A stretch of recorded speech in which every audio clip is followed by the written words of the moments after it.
Welcome you guys to Commercial Wrestling Views, of course, here on YouTube.com. Be sure to like, comment, and subscribe to my YouTube channel and join right now. It's 100% free. You don't have to pay anything. Just click subscribe and click that post notification bell. So let's go ahead and jump into Friday Night SmackDown. I'm going at random, so don't judge. All right, you guys. So, of course, we got this interesting thing with Malachi Black. Now, we know that these are like Roman numeral numbers, and that is the number 4. And so, of course, after them, on another part, we got looks like 25. So pretty much 425 looks like that is what the Roman numeral decoded out of April 25th, which is the first Friday Night SmackDown after WrestleMania. So it looks like that's when we will get Malachi Black. And so who will Malachi Black target when he returns? Is he joining the Wyatt family? Or, I mean, Wyatt 6, not Wyatt family, Wyatt 6 or what? Then we ended up getting a reveal of who this person was, which we already know who already is going to be, of course, Rey FENIX.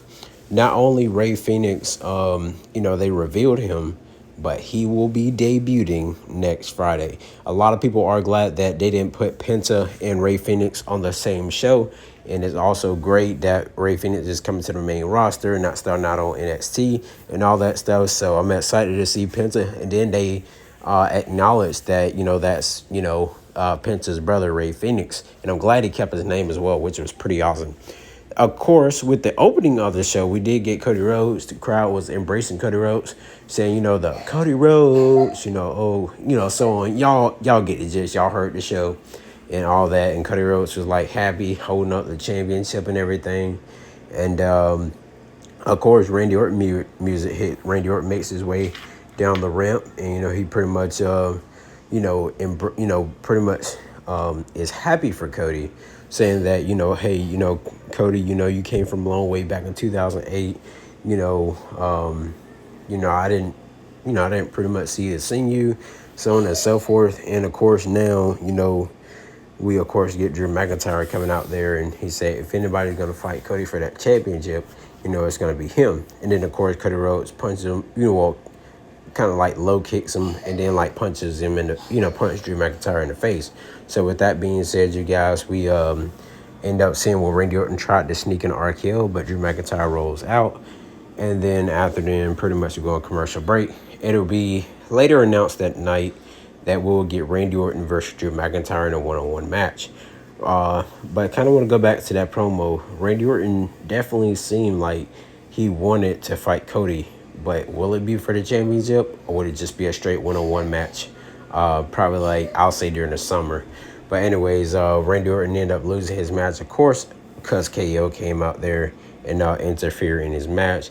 And then KO tried to package power drive for Randy Orton. Randy Orton ends up of course, getting out of it and pulling the leg of Kevin Owens, trying to go for the punt kick. Kevin Owens jumped the barricade, and Randy Orton's trying to go out after him. Well, of course, we end up getting the new ring announcer, Mr. Mark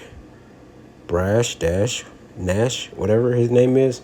I didn't really like how it was, but, you have to give these people some time to actually, get into it, who done it before, but learning the WWE style of actually doing ring announcing. But of course, Street Profits face Pretty Deadly. We already knew Pretty Deadly was going to lose in their hometown, but it seems like Street Profits, they're like tweeners now. They're not Montez Ford holding up the Solo Cup, and then all the cups fall.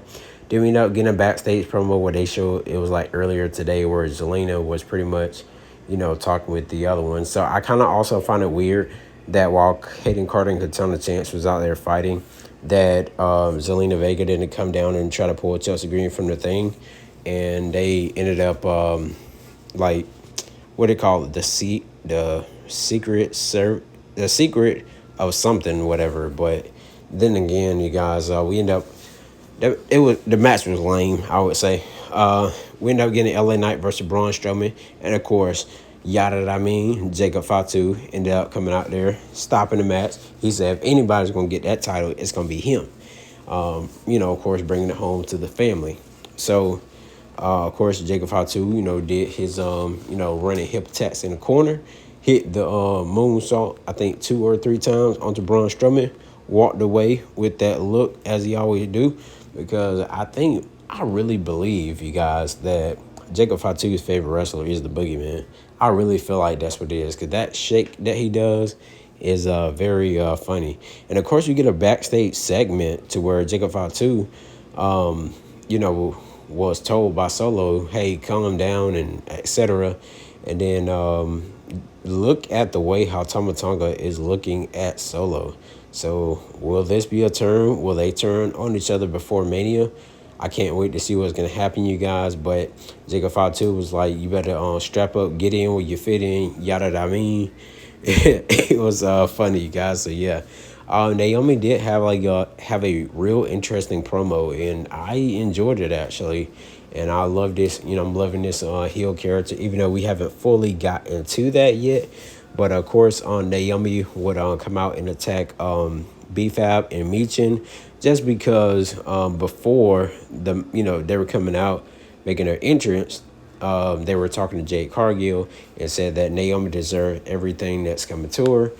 And, of course, that's why Naomi did what she just did, you know, as you've seen before. And then we ended up seeing a little teaser for maybe later on this year, maybe next year, who knows, a stare down between Jade Cargill and Charlotte Flair. Charlotte Flair wasn't even really looking at her, so it was just crazy, you guys. And, of course, Tiffany Stratton ended up getting a little promo time backstage after, you know, what happened last week. So, you know, they had to clear that up a little bit. Jimmy Uso ended up fighting, who was it? The Miz in a one-on-one match. And, of course, we got that greatest referee of all time, Mr. Charles Robinson. Jimmy Uso wins. And, of course, he gets the headset and starts talking trash to Gunther. And pretty much can't wait to see him on Monday Night Raw when he goes one-on-one with him. So, of course, we see, I can't remember this guy's name, Andrew McIntyre. They're back there talking until Damian Priest comes up and Damian Priest pretty much attacked Drew McIntyre, and they go brawl and all that good stuff, you guys. And it got even to the point of where we got another smash car window by Damian Priest, slamming Drew McIntyre in through somebody's windshield.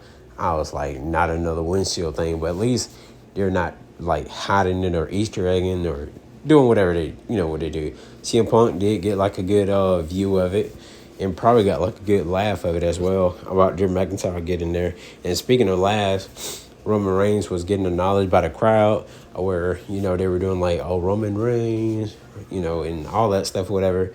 And Roman was embracing that. Even had Paul Heyman get on a microphone, and he was up there, and, you know, they loved it. And they were OTC and Roman Reigns and everything like that. I would say Roman Reigns got the biggest pop of the night, actually, on SmackDown. And, of course, Seth Rollins, you know, make his way out there, and he was talking about, you know, we did this, we did that when we're, you know, working together.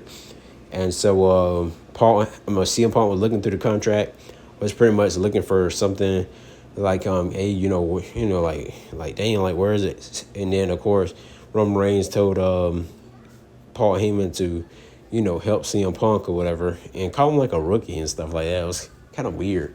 But I was like, okay, whatever.